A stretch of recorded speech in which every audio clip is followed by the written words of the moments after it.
तो गाइज हमें यहाँ बोला है कि स्पॉन्टेनियस एड्जॉर्प्शन हमारा एक गैस का कहाँ पे हो रहा है, सॉलिड सरफेस पे हो रहा है, तो वो एक्सोथर्मिक होना चाहिए, ठीक है। तो वो क्यों होना चाहिए, उसके लिए हमें चार यहाँ पे दे रखे हैं कि इन चारों में से कोई होना चाहिए, तो क्यों होना चाहिए। अब देखो, स्पॉन्टेनियस है, ठीक है, स्पॉन्टेनियस है तो हमें क्या पता है, डेल्टा जी उसका क्या होना चाहिए, लेस होना चाहिए, स्पॉन्टेनियस रिएक्शन है तो। और डेल्टा जी हमें क्या पता है, del H minus T delta S. अब देखो, हमारा जब यहाँ सॉलिड सरफेस पे एब्जॉर्ब होगा हमारा गैस, अब जब गैस से तुम सॉलिड में जाओगे, हमें रेंडमनेस क्या होगी, कम होगी, क्योंकि हमें पता है रेंडमनेस का ऑर्डर क्या होता है, रेंडमनेस ऑर्डर हमारा क्या होता है, सबसे कम सॉलिड में होता है रेंडमनेस, देन लिक्विड में, एंड आफ्टर दैट सबसे ज़्यादा होती है गैस में। अब गैस से तुम सॉलिड में जाओगे, रेंडमनेस कम होगी, रेंडमनेस कम होगा तो हमारा क्या हो जाएगा, डेल्टा एस डिक्रीज कर जाएगा, ठीक है। हमारा डिग्री डेल्टा एस जो हमारा रेंडमनेस था वो हमारा कम हो जाएगा, तो हमारे यहाँ डेल्टा एस क्या होगा, डिक्रीज करेगा। तो इसका एक आंसर क्या है, C, delta S decreases for gas. अब हम लोग बाकी चीज़ देखते हैं कि हमारा ये जो है डेल्टा एच जो है हमारा, डेल्टा एच इंक्रीज करता है नहीं करता, ठीक है।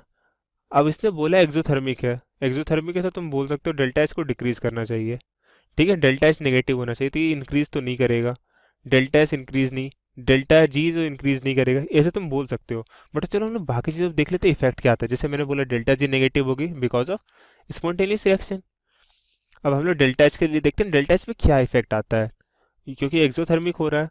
अब देखो स्पॉन्टेनियस है हमारा, ठीक है, और यहाँ पे क्या है, ये वैल्यू हमारा कम हो रहा है, ये कम हो रहा है तो मतलब इस वैल्यू को, इसे ओवर, मतलब ये जो वैल्यू जो माइनस में कम हो रहा है, तो डेल्टा एच का वैल्यू माइनस में इंक्रीज करना चाहिए, तो delta H should be negative. Delta H negative मतलब हमारा जो हीट जो आ रहा है वो हमारा पूरा का पूरा इंक्रीज करना चाहिए, सो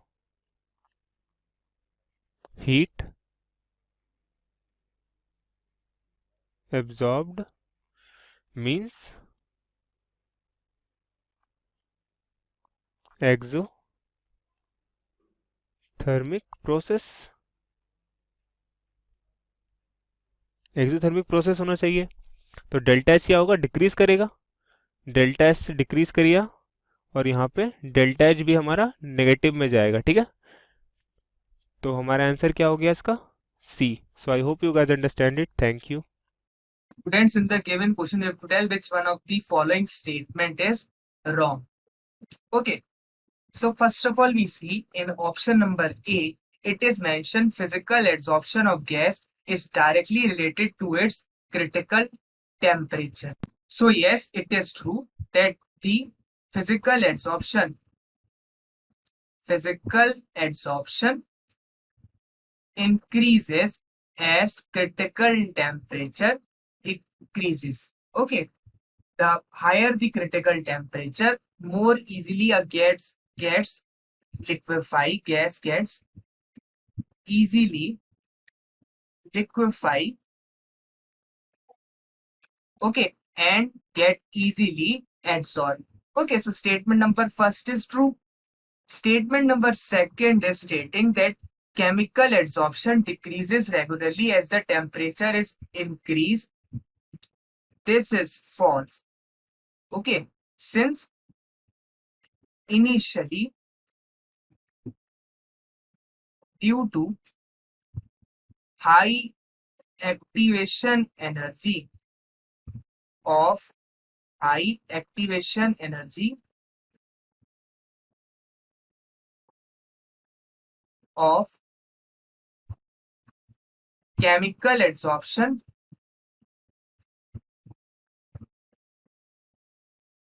its rate increases with increase in temperature. Okay, so initially the chemical absorption will increase as we increase the temperature. So second statement is false. Talking about third statement, absorption is exothermic process.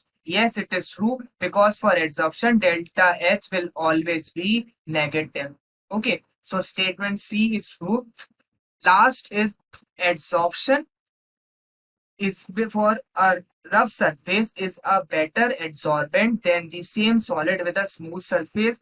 This is also true because rough surface has more unbalanced forces that increases adsorption. Okay, so rough surface is a better adsorbent than the same solid with a smooth surface. So all three are correct. Only option number B is false, that chemical absorption decreases regularly as the temperature is increased. Okay, it first increases with temperature and then decreases with temperature. Okay, rate of, or we can say X upon M for chemical adsorption. So our answer is option number B.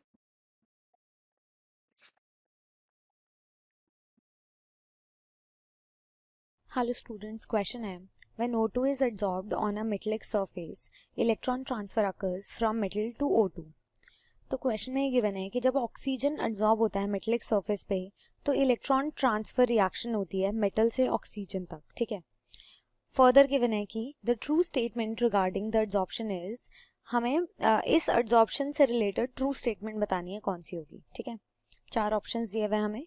Option 1 में given है कि O2 is फिजिजॉर्ब्ड, O2 में जो है physical absorption हो रहा है, ठीक है। ऑप्शन 2 में दिया हुआ है कि heat is released, heat release होती है। ऑप्शन 3 में दिया हुआ है कि occupancy of pi 2p of O2 is increased, जो पाई 2p ऑर्बिटल है ऑक्सीजन का, उसकी ऑक्यूपेंसी इंक्रीज हो जाती है। एंड ऑप्शन 4 में गिवन है कि bond length of O2 is increased, जो ऑक्सीजन की बॉन्ड लेंथ है वो इंक्रीज होती है, ठीक है। तो क्या होगा बेसिकली कि क्योंकि इलेक्ट्रॉन ट्रांसफर रिएक्शन हो रहा है, ठीक है, कहाँ से, मेटल से ऑक्सीजन तक, ये एग्जाम्पल होगा केमिजॉर्प्शन का, ठीक है। It will come under the category of chemisorption. Therefore इसका मतलब ये हुआ कि जो हीट ट्रांसफर एनर्जी है, चेंज इन हीट एनर्जी, वो एक्सोथर्मिक होगी, राइट, क्योंकि एब्जॉर्प्शन एक स्पॉन्टेनियस रिएक्शन है। यानी कि ऑप्शन बी हमारा करेक्ट आंसर होगा कि हीट रिलीज हो रही है, राइट।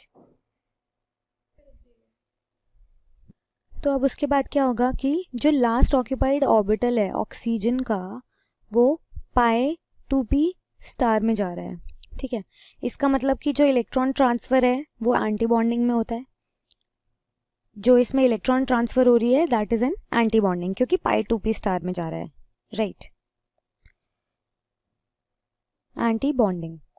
अब जो मॉलिक्यूलर ऑर्बिटल है उसमें ऑक्यूपेंसी होगी पाई 2p स्टार ऑर्बिटल की, वो डिक्रीज हो जाएगी। मतलब इसकी वजह से जो हमारा बॉन्ड ऑर्डर है वो डिक्रीज हो जाएगा, ठीक है, क्योंकि इलेक्ट्रॉन्स पाई 2p स्टार ऑर्बिटल में जा रहे हैं। एज अ रिजल्ट जो बॉन्ड लेंथ होगी ऑक्सीजन की, bond length of oxygen is increase because bond order is decreased. यानी कि ऑप्शन ए हमारा करेक्ट आंसर नहीं होगा, फिजिक्स ऑप्शन नहीं हो रहा है इसमें, केमिज ऑप्शन हो रहा है। ऑल्सो सी हमारा करेक्ट ऑप्शन होगा, ऑप्शन नंबर 3, क्योंकि ऑक्यूपेंसी हो रही है पाई 2p ऑर्बिटल की, क्योंकि पाई 2p स्टार ऑर्बिटल की ऑक्यूपेंसी डिक्रीज हो रही है। एंड ऑप्शन 4 में दिया हुआ है bond length of oxygen is increase, तो ये भी हमारा करेक्ट आंसर होगा, right. So option 2nd, 3rd and 4th are the correct answers. Thank you. The question says that the given graph or data 1, 2, 3 and 4 represent general trade observed for different physisorption and chemisorption process under mild condition of temperature and pressure. Which of the following choices about 1, 2, 3 and 4 is or are correct? There are 4 graphs given. In the first graph, as we increase the temperature, the amount of gas decreases. In the second graph, as the temperature increases, the amount of gas decreases. In the third graph, there is slight change. It should be pressure instead of temperature. So if we increase the pressure, the amount of gas adsorbed also increases. And the fourth graph is the graph of formation of chemical bond between two particles. So in physisorption process, as we increase the temperature, the amount of gas adsorbed, which is X, decreases. And as we increase the pressure, the amount of gas adsorbed also increases. And since chemisorption is the process which involves the actual making of chemical bond between the two molecules, so in chemisorption, as we increase the temperature, the amount of gas adsorbed also increases.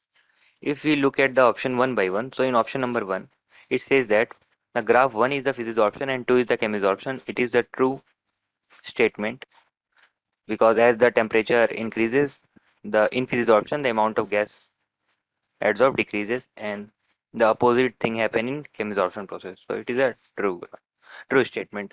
The second option is one is physisorption and third is chemisorption. This is false statement because 1 and 3 both are physisorption process. The third option is 4 is chemisorption and 2 is chemisorption. This is the true option. This is a true statement. It is the correct option. The last is 4 is chemisorption and 3 is chemisorption. Okay, so this is the false statement. So we have only the first and the third option as our correct option.